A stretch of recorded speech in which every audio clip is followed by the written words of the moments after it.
Bonjour, bienvenue dans cette nouvelle capsule vidéo, le chapitre 4, Genèse et affirmation des régimes totalitaires, le régime nazi, fasciste et soviétique. Donc, on a vu en introduction et en accroche que le nazisme et le néonazisme étaient toujours d'actualité, de mode. On a vu cela à partir de l'exemple de l'Inde et de l'Asie de l'Est, avec des jeunes gens qui considèrent que les modes de gouvernance d'Hitler sont des modèles. On peut se poser comme problématique quelles sont les caractéristiques d'un régime totalitaire, dans quelles conditions ces idéologies se sont-elles développées et qu'est-ce qui distingue ces trois régimes que l'on va étudier. Est-ce que leurs points communs sont plus importants que leurs différences? Donc, en grand 1, les origines, la genèse des régimes totalitaires. Et en A, il faut d'abord mettre en avant le fait qu'il y a un contexte favorable à l'émergence de régimes totalitaires. L'idée du document 2, c'est de développer le fait que la Première Guerre mondiale a été un terreau favorable à l'émergence de mouvements politiques qui ont recours à la violence pour exprimer leurs idées. Les violences connues par les combattants de la Première Guerre mondiale les font accepter ultérieurement, dans leur retour à la vie civile, un plus fort degré de violence et de brutalité qu'ils tolèrent et qu'ils acceptent ou qu'ils légitiment. Le résultat, c'est que ça crée des conditions favorables à des mouvements parapolitiques comme les sections d'assaut ou les chemises brunes en Italie.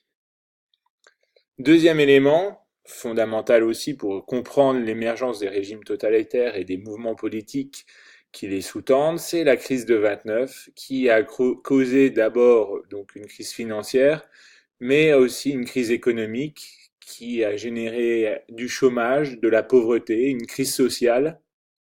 Face à l'impuissance et l'inefficacité des mesures prises par les différents gouvernements, les citoyens se sont penchés progressivement vers des mouvements politiques extrêmes, de gauche ou de droite, pour essayer de résoudre les difficultés liées à cette crise de 1929. Voilà donc deux éléments du contexte favorable à l'émergence des régimes totalitaires. En B, des idéologies qui diffèrent. L'idéologie, c'est un ensemble d'idées qui organise ou prévoit l'organisation d'un État dans le domaine politique, économique, social et culturel. Prévoit l'organisation car très souvent, on a anticipé la façon de gouverner ou le projet idéologique avant même d'accéder au pouvoir. Dans le contexte particulier de l'après-guerre, les fascistes et les nazis, et aussi les communistes, se présentent comme des recours au-dessus du système en place. Et donc, à quoi s'opposent les doctrines idéologiques présentées? Eh bien, essentiellement à la démocratie libérale et au régime parlementaire. La démocratie libérale qu'ils jugent inefficace, incapable de résoudre les problèmes du temps, et le régime parlementaire qu'ils associent à toutes les plaies, notamment la corruption, l'inefficacité, l'influence, et notamment pour certains mouvements, notamment en Allemagne, l'influence et les lobbies comme les juifs par exemple. Qu'est-ce qu'elle propose? Elle propose souvent un régime autoritaire, un régime avec un pouvoir fort, personnalisé, si on accepte évidemment la révolution communiste.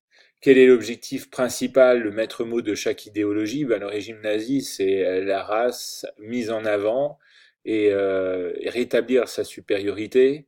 En Italie, c'est l'État qui domine, organise la vie du pays, et dans le communisme, c'est l'établissement d'une égalité des individus, l'effacement des différenciations.